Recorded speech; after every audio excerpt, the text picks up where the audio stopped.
Question ऐसे लगाओ। देखो, लॉग का मतलब समझ गया, लकड़ी का एक लंबा सा कुछ होता है, उसको हम लोग लॉग कहते हैं। लॉग का मतलब मैथ का लॉग नहीं समझना।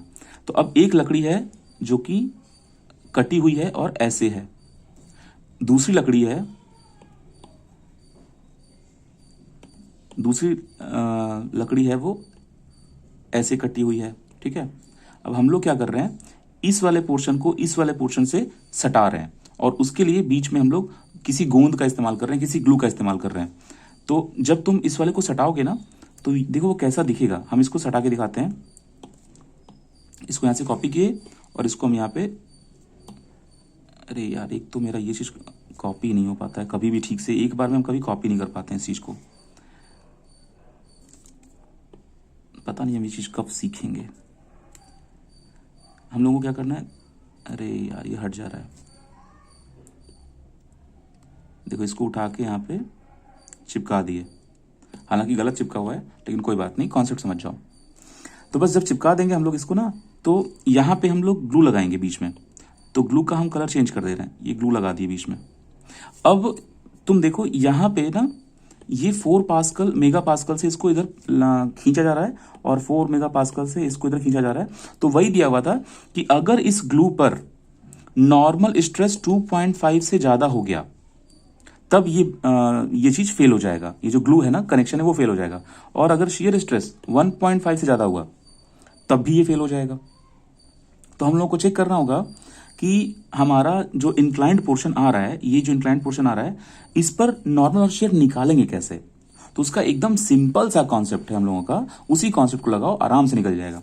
जो हम पढ़ाए थे मेन क्लास में, उस क्लास में हम ऐसे बताए थे कि ये कोई ब्लॉक है ना, अगर तो इस ब्लॉक पे अगर एक फोर्स यहां लग रहा हो, एक फोर्स यहां लग रहा हो, एक फोर्स यहां लग रहा हो, एक फोर्स यहां लग रहा हो, ठीक है, उसमें शियर भी ऐसे से लग रहा हो, तो ये जो स्टेट ऑफ शियर था हमारा, स्टेट ऑफ स्ट्रेस था, तो उसको सॉल्व कैसे करते हैं।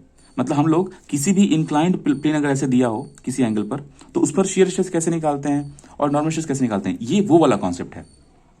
मतलब अगर कोई थीटा दिया हुआ है तो सिग्मा एन और टाउ थीटा, इसका फॉर्मूला याद करना होता है, बड़ा सा फॉर्मूला। तो या तो फॉर्मूले से कर लो, उस वाले फॉर्मूले से, या फिर तुम मोहर सर्कल लगा लो। मोहर सर्कल लगा लोगे तो और तेजी से हो जाएगा ये क्वेश्चन। तो इसको मोहर सर्कल लगा के तुम निकाल सकते हो। कैसे निकालोगे देखो बताते हैं। चलो सबसे पहले तो ये क्वेश्चन इतना आसान है ना कि मोहर सर्कल तक जाने की जरूरत ही नहीं है। ये फटाफट अपने बेसिक फॉर्मूले से ही लग जाएगा। इसका बेसिक फॉर्मूला तुम कैसे निकालोगे, ठीक है। तो उसके लिए तुम ये समझो कि अगर कोई चीज ऐसे रखी हुई है और उस पर यहां पे प्रेशर लग रहा है, तो सबसे पहली बात देखो, प्रेशर और फोर्स दोनों में अंतर होता है, ठीक है। जब तुम यहां पे प्रेशर लगाओगे तो यहां पे डायरेक्ट प्रेशर लगा हुआ है, तो इस प्रेशर को हम लोग शियर स्ट्रेस से स्ट्रेस से बोल सकते हैं कि हाँ ये स्ट्रेस लगा हुआ है, क्योंकि प्रेशर भी फोर्स बाय एरिया है और स्ट्रेस भी फोर्स बाय एरिया है। तो हम ये नहीं कह रहे कि प्रेशर और स्ट्रेस दोनों बराबर होते हैं, दोनों अलग चीजें हैं। लेकिन फिलहाल जो वैल्यू दी हुई है वो मेगा पास्कल में दी हुई है। स्ट्रेस, इसको समझ लो कि ये स्ट्रेस लगा हुआ है। चलो साफ साफ स्ट्रेस लग गया। अब इस स्ट्रेस को हम लोगों को किसी इंक्लाइंड प्लेन पर इसका असर देखना है, ठीक है। अब वो असर कैसे निकालोगे, तो देखो कैसे निकलेगा। यहां से एंगल थीटा है, तो ये जो P है ना, इस P का कंपोनेंट लेना होगा।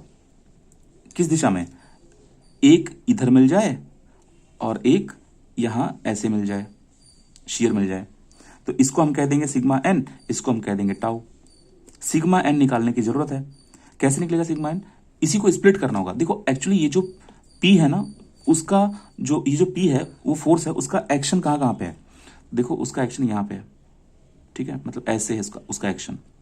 तो मतलब ये एंगल देखो तुम, हम एंगल थीटा कौन सा मान रहे हैं, जो बुक में दिया हुआ है क्वेश्चन में, वो ये थीटा दिया हुआ है, ठीक है। तो अब हम लोगों को समझना है कि ये एंगल कितना होगा और ये एंगल कितना होगा, उसके हिसाब से हम लोग अपना टाउ निकाल लेंगे, ठीक है। थोड़ा सा इसको और क्लियर डायग्राम बनाते हैं। ये हमारा P लग रहा है, प्रेशर बोल रहे हैं इसको हम, इस समय प्रेशर लग रहा है, और ये हमारा यहां पे ये है थीटा एंगल पे। बस सारा काम तो क्लियर ही है। तुमको क्या करना है, इस P को यहां से उठा के बस यहां पे लगा दो, यहां पे लग गया। अब इसके दो कंपोनेंट होंगे, उनको ड्रॉ कर दो। एक कंपोनेंट ऐसे वर्टिकल होगा और एक कंपोनेंट नीचे की साइड में होगा।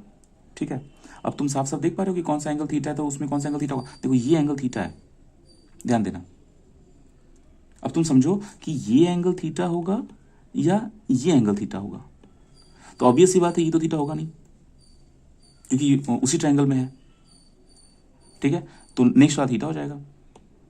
तो अगर ये एंगल तुम्हारा थीटा हो गया तो ये कंपोनेंट तुम्हारा स्ट्रेस के टर्म में तुमको निकालना पड़ेगा। अब ये स्ट्रेस जब किसी भी प्रेशर को स्ट्रेस तक पहुंचाते हैं तो वो कंपोनेंट कैसे निकालते हैं, कॉस स्क्वायर थीटा से मल्टीप्लाई करते हैं। वो हम क्लास में बताए हुए हैं, जब मेन क्लास में, तो इस समय बताने की जरूरत नहीं है। तो बस फटाक से तुम ये जो स्ट्रेस है इसको तुम कॉस स्क्वायर थीटा से मल्टीप्लाई करो। थीटा की वैल्यू डालना तुम 30 डिग्री दिया हुआ है एग्जाम में, और इसकी वैल्यू 4 दी हुई है, तो ये तुम्हारा आ जाएगा 4 into cos square 30 degree. Cos 30 की वैल्यू होती है √3/2, उसको सॉल्व करना तो ये तुम्हारा आ जाएगा 3 मेगा पास्कल। तो ये जो 3 मेगा पास्कल है ये 2.5 से ज़्यादा आ गया। ठीक वैसे ही शेयर निकालो, तो शेयर निकालने के लिए भी फॉर्मूला में एक्सप्लेन किया हुए क्लास में, सिग्मा x/2 और साइन 2 थीटा आता है।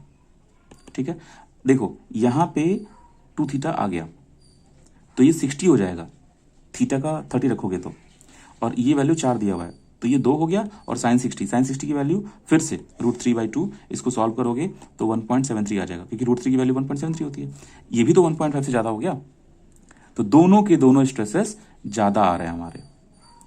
तो अगर दोनों ज़्यादा आ रहे हैं इसका मतलब हमारा ये ग्लू फेल तो डेफिनेटली हो जाएगा, क्योंकि इसकी लिमिट क्रॉस हो गई ना। इसकी लिमिट थी 2.5 तक, उसके बाद ही फेल हो जाएगा ग्लू, और इसकी लिमिट थी 1.5 तक, ग्लू फेल हो जाएगा। ठीक है, समझ में आ गया।